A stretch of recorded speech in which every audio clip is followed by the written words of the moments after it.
வணக்கம். என் சொக்கன் அவர்கள் எழுதிய கொக்கோகோலா. வாசிப்பவர் மிருதுலா. அத்தியாயம் 1. ஒற்றை குடை. ஓகே, இந்த வார்த்தைக்கு நிஜமான அர்த்தம் என்ன என்பது யாருக்கும் தெரியாது. ஆனாலும் உலகம் முழுக்க நீங்கள் எங்கே சென்றாலும், அங்கே என்ன மொழி பேசுகிற மக்கள் வாழ்ந்தாலும் அவர்களிடம் இந்த வார்த்தையை நீங்கள் பயன்படுத்தலாம். ஓகே என்றால் எல்லாம் சரியாக இருக்கிறது என்று அவர்கள் அர்த்தம் புரிந்து கொண்டு விடுவார்கள். கொக்கோகோலாவும் அது மாதிரிதான்.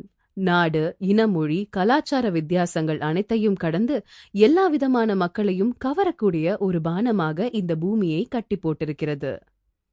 உலக அளவில் 90க்கும் மேற்பட்ட சதவிகித மக்கள் கொக்கோகோலா என்ற வார்த்தையை உடனடியாக அடையாளம் கண்டு கொள்வார்கள்.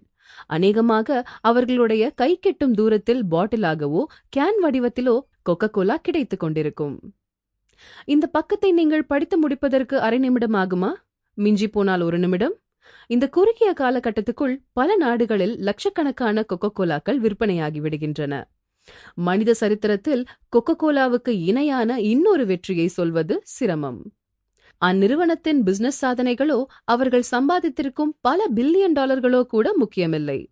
ஒரே ஒரு பொருளால் மொத்த உலகையும் ஒற்றை குடையின் கீழ் இணைத்துவிட முடியும் என்பதற்கு கொக்கோகோலா போல் இன்னொரு நிறுவனம் இல்லவே இல்லை. அப்படி என்னதான் இருக்கிறது கொக்கோகோலாவில்? யாருக்கும் தெரியாத ரகசியம் அது. உடைத்துச் சொன்னாலும் பெரும்பாலானோருக்கு புரிந்துவிட போவதும் இல்லை. கொக்கோகோலா பிரியர்களுக்கு அந்த தகவல் தேவையும் இல்லை. அவர்களை பொறுத்தவரை கொக்கோகோலா பருகுவது ஓர் அனுபவம். அந்த கோப்பைக்குள் அவர்கள் எத்தனையோ சந்தோஷமான சோகமான நினைவுகளை புதைத்து வைத்திருக்கிறார்கள்.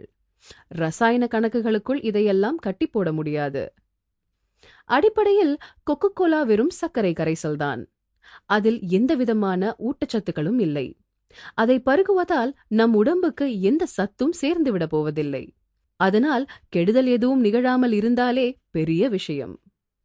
ஆனாலும் அநேகமாக எல்லா உலக நாடுகளைச் சேர்ந்த மக்களும் கொக்கோகோலாவை விடாமல் பருகிக் கொண்டிருக்கிறார்கள். தாகம் என்றாலே கூடவே கொக்கோகோலாவின் பெயர்தான் நினைவுக்கு வருகிறது. தொடர்ந்து கொக்கோகோலா குடிக்கிறவர்கள் அதன் வாடிக்கையாளர்களாக மட்டும் நின்று விடுவதில்லை. ரசிகர்களாக, வெறியர்களாக உருமாறுகிறார்கள். இவர்களையெல்லாம் கொக்கோகோலா தேசம் என்று ஒன்றின் கீழ் ஒருங்கிணைத்தால் உலகிலேயே மிக அதிக மக்கள் தொகை கொண்ட நாடு அதுவாகத்தான் இருக்கும். பொதுவாக ஒரு தயாரிப்பை பல நாடுகளில் விற்பது சுலபமான விஷயம் அல்ல. அந்தந்த நாடுகளுக்கென்றே இருக்கும் விசேஷ உள்ளூர் அடையாளங்களுக்குள் அதனை பொருத்தி வெற்றி அடைய செய்வது மிக பெரிய தலைவலி. கொக்கோகோலா இதனை சர்வசாதாரணமாக சாதித்திருக்கிறது. கொக்கோகோலா விற்பனையாகும் ஒவ்வொரு நாட்டிலும் அதற்கு பக்காவான உற்பத்தி, விற்பனை நெட்வொர்க் அமைந்திருக்கிறது.